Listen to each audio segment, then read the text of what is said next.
and 6. I gotta tell you, dude, I'm still on high from what happened yesterday. I coming off boots on the ground, boots back in the garage, excited for a 35-point beatdown the Miami Heat put on the Philadelphia 76ers. Drubbed them. Just absolutely drubbed them. A Pepas record, dude. 8 minutes, 18 seconds. Bam hits the Pepas button. Little roll ski into the basket. Fans going nuts, dancing in the aisles, dancing right in Sixers fans' face. It was glorious, man. And they always say, this is an old adage. It's the series doesn't start till someone wins on the road. However, that rule has some caveats, and that caveat comes with if there's a 35-point beatdown in the swinging series. Because here's the thing. Let's be honest about it. You had a lot of people saying the Heat were gifted a couple games in the series. No Joel Embiid, as he's banged up. He is playing through a lot. I'll give him that. Joel Embiid, respect to playing through the thumb injury. Respect for playing through a broken face. Is he still embellishing the hell out of everything? Yes, he is. Biggest man on the floor. Never seen somebody that big on the floor so much. All right. It's a crazy thing to watch. However, that being said, everybody told me, told you. You had people who picked the Heat, like JJ Redick, flipping and now regretting flipping their pick and going with the 76ers because the Miami Heat, they put it on them. Everybody told me James Harden was back. That's what they said after game 4.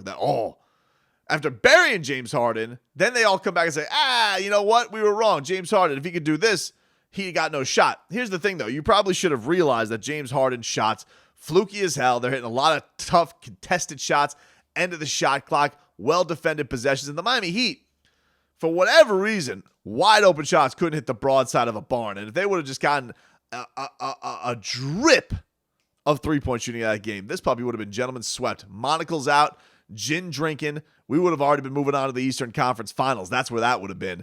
Instead, they come back home and they just poured it on Philadelphia. Defended them hard. First play of the series, Jimmy Butler basically, or first few minutes of the game, Jimmy Butler backing down Max. He has a miss off the glass, and Bam Adebayo jumps right over Joel Embiid's head and crushes it. He was awesome on Embiid yesterday. And I hear these crazy theories all around. Why don't we just give Bam Adebayo some credit, huh?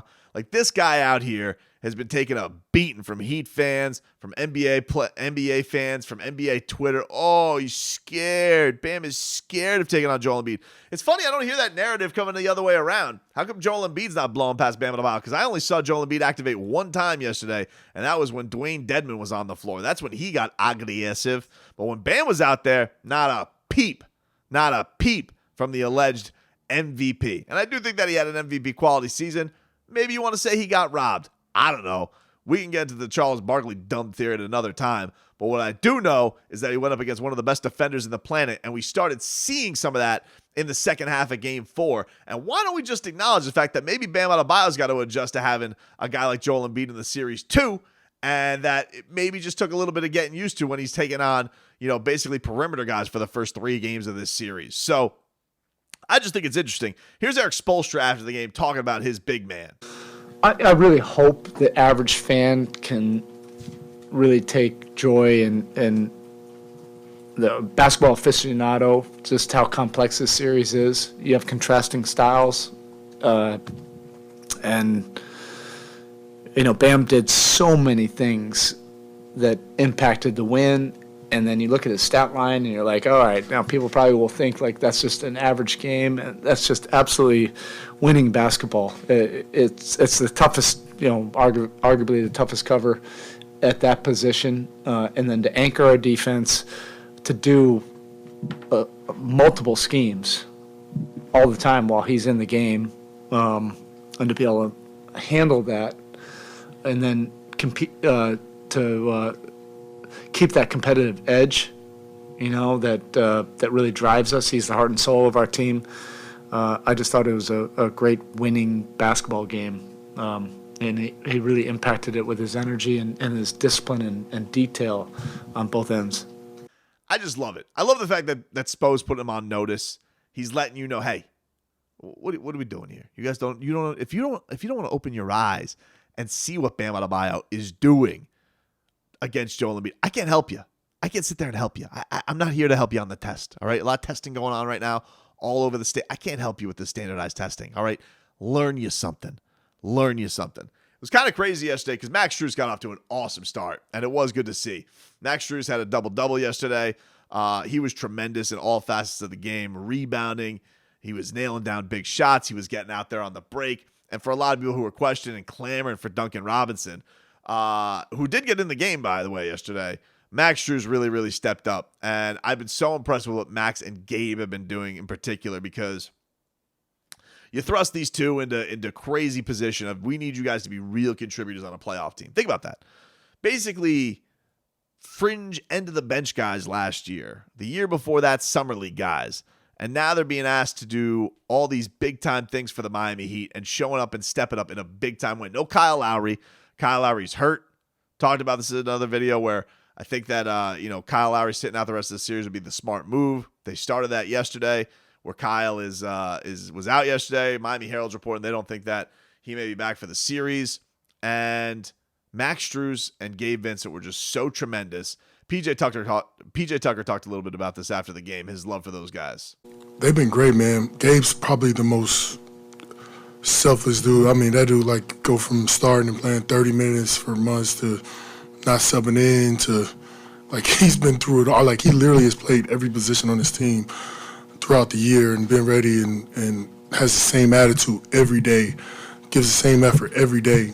He's unreal. One of my favorite teammates. So to see him be able to, go from not playing and Kyle getting hurt again, being out to starting and giving us everything that he does, it's amazing. And I'm toughest on Max probably than anybody on our team. I'm on Max case a lot. But I see a lot of really good things in Max. I think he's going to be a heck of a player in this league for years to come. He's getting so much better from the first day. And, for him to be able to contribute the way he is and play as hard as he is, it's amazing. I love what PJ has to say. But Duncan Robinson did get in. And it was so funny because it was less than a minute left to go in the quarter. And you see Dunks get off the bench. And, there's a little bit of a stirring because everybody's calling for Duncan Robinson. Spo said something to the effect of, he was on my card. I don't know what the hell that means. But obviously, with the three-point shooting, you got one of the best three-point shooters on the planet. He hasn't played a lick in this series. All right, let's see what he's got. He comes out to a rousing applause. But the Heat had too many people on the floor because I was excited. I was sitting next to Skolnick, and I was like, oh, look, Tres Leches is about to be on the floor. But what I didn't realize is there's 6 guys on the floor, so one of the Leches has to come off. It can only be Du Leche, all right? It can only be Dos Leche. It can't be Tres Leche. Can't be doing it. So Duncan wasn't coming out, dude. He was not coming out. And so I think Tyler ended up going to the bench or something like that. But Duncan ends up staying in. He stays in for 5 minutes. He misses his only 3-point attempt of the game, and it was a funny moment. It really was, but it was cool to see Duncan, I think, get that love. People do appreciate him. They do want him. They do want him out there. The biggest moment of the second quarter was the old Embiid ball to the face because Bam gets out to a really aggressive start, gets the big block on Harris. And then he gets a big the KFC, as my friend Leroy Horde has dubbed it, Kentucky freaking connection. And Tyler gets to Bam, big alley-oop, crowd's getting into it. Caleb Martin's in there, he's making things happen. He are really taking advantage of turnovers. And the Heat are starting to put some space between them after a great first quarter. They're trying to keep that distance between them and Philadelphia. And it was a very, very much back and forth affair. But the big thing that happened in this is, so Embiid goes down in a heap. And initially, it kind of looked like, okay, Dwayne Dedmon could be a little bit of a loose cannon. You never quite know what he's going to do with those 6 fouls and his energy and, the illegal screens and jacking up shots. Dwayne Dedmon's he's a wild card. I'll be honest. I love Dwayne Dedmon, but he's a wild card. You don't know what you're going to get from him because it could be 3 fouls in 30 seconds, or he can go out there and, he can give you 8 and 8 in just the most productive 15 minutes you'll ever see. But he smacks what looks like Embiid's face directly, and it looks like it'd be a flagrant foul. But when you see it, it's like he smacks the ball goes right into Embiid's face, and Embiid, as the mascot, I don't know, just doesn't have the reaction time. Boom, goes down in a heap. But Doc Rivers loses his mind, dude. He's freaking out. I mean, I guess if your best player was, and you thought it swung the series, that would freak out too. But he gets a tech. He's going ballistic, and I'm sitting next to a reporter, and a reporter like brings up, because for whatever reason, nobody on press row put up their monitor. I didn't have a TV directly connected, so I'm gonna have to talk to somebody about that. But he brings up the clip, and I'm like, hey, it looks like he hit the ball. It doesn't look like it. And mind you, listen, we had kind of a tough angle. We're on the other far end of the arena, top of the lower bowl, but like it was the opposite side of the floor, so it was a tough angle for me to see. So I'm like, it looks like the ball hit him right in the face. It didn't look like Dedmon smacked him, and that's sure enough what happened. So he ends up getting looked at, and he goes back in. He's fine. And, they close out that quarter. It was an even quarter, and it was a little bit of a turnover by the end of that half. And so they go into the second half, and, third quarter really is where it really is starting to get better for Miami. Started to go free flowing again. Embiid, he hits a jumper over Bam to start things off. But then Max Strus gets going, dude. Max Strus gets going. He misses his own three, then ends up taking it to the rack. But this was a big moment on it, where Joel Embiid ISO'd on Bam, and Bam just swatted it, and Embiid couldn't get his shot off. And then they had 2 seconds to get the shot off. It ended up in a shot clock violation. PJ Tucker was doing big things. He was getting in on the break. He passed it off to Jimmy for a big-time dunk. But this was the greatest part of this quarter. The greatest part of this was Jimmy Butler hits a 3 over Embiid. They're going up. They're starting to run away with this thing, and the Heat things are scrambling. People are partying, and then they have to inbound the ball, but the ball ends up in DJ Khaled's hands. And the way he sits right next to the Heat bench, on the floor, right next to the Heat bench. Ball ends up in his hands. He ends up giving the ball to Max Strus to inbounds it, and the crowd's going nuts. They're so happy to see DJ Khaled, big-time Heat fan. And he ends up behind it. Spo sees the crowd's fired up. DJ Khaled's fired up. He ends up behind Spoelstra. It starts giving Spoelstra a little shoulder rub, and the crowd's loving. Jimmy Butler's dying laughing. It was just such a it was a moment, dude. Like having your celebrity fan, because it's always like Spike Lee fighting with somebody or somebody fighting with, to have a guy just be so joyful that he's having a time of his life with his kid there, celebrating with the team as they're drubbing the Sixers. It was cool. Here's Spo on the moment after the game. Is that the first shoulder rub you've gotten during the course of play, or is there something with you and Khaled maybe we need to know more about? No, that was funny. I didn't even know I didn't notice until the end what he was doing, getting the crowd fired up, but I loved it.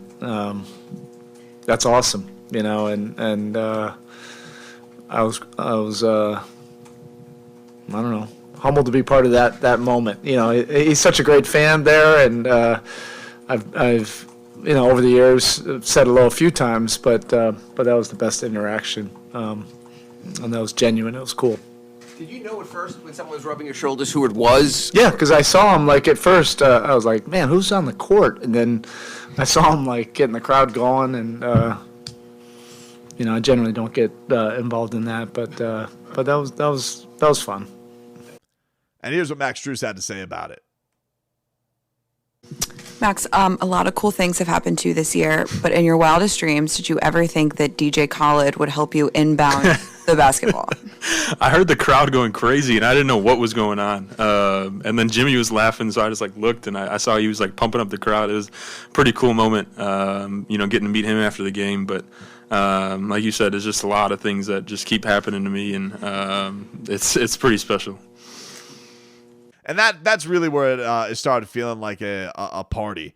Embiid really started taking it to Dedmon at this point. That was really the only run that he went on, but he kept answering it back, mostly with Tyler Hero floaters. It was good to see Tyler Hero kind of get loose at the end of that quarter and find his spots. The baby float was working pretty. I had this moment, dude. This was so cool. It was before the game, and I saw Tyler Hero there with Papa Hero and Mama Hero, and I see the great Ron Rothstein. I'm sitting there, I'm taking photos. I see the great Ron Rothstein walk on over. Heat legend. Love Ron Rothstein.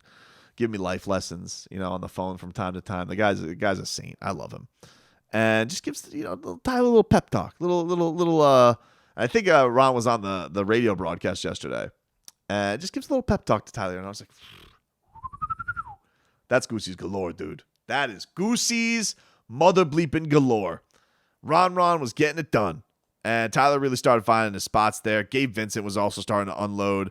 And Miami was up 15 by the end of this. So it wasn't like a monster winning quarter, but the Heat did extend their lead a little bit. It really just came all unloose in the start of the fourth quarter. Tyler was hitting his baby float. Jimmy Butler, he was finding Strus on the break. Strus hits another three. Then Tyler gets Bam on the break. He gets the and one. So it was good to see a couple things. It was good to see Tyler Hero kind of bust out of his slump. And then with like 8 minutes left, Bam on the break hits it. Beppas plays. Bam, bam, bam, bam, bam, bam, bam, bam.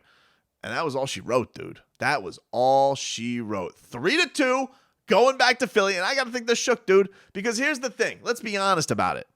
Joel Embiid, the theories, all that stuff, dude doesn't look quite himself. I'll acknowledge. It's a break. It is nice to see him maybe not at full strength. Which is tough to say, but like, look, I'm a fan. I'm honest, dude. I don't want Joel Embiid to be hurt. Like, I don't want him to be in physical pain, but I've been in the other end of it where like the team that I root for is in the finals. They don't have Bam. They don't have Goran Dragic, and nobody gave a rat's ass. They called the Heat bubble frauds. So Joel Embiid not being at full strength, it's a bummer. I would love to beat the Sixers at full strength, but let's not act like they weren't all peacocking around with their feathers out because of the last 2 games and saying, oh, the Heat have no chance because Embiid is back. And look at the difference Embiid makes. And really what happened is they got back into the Heat's building and they kicked their ass worse than any other game this series. And that's the facts, Jack. That's how it is. Right now, according to StatMuse, you have Max Strus. Let me get this number exactly right.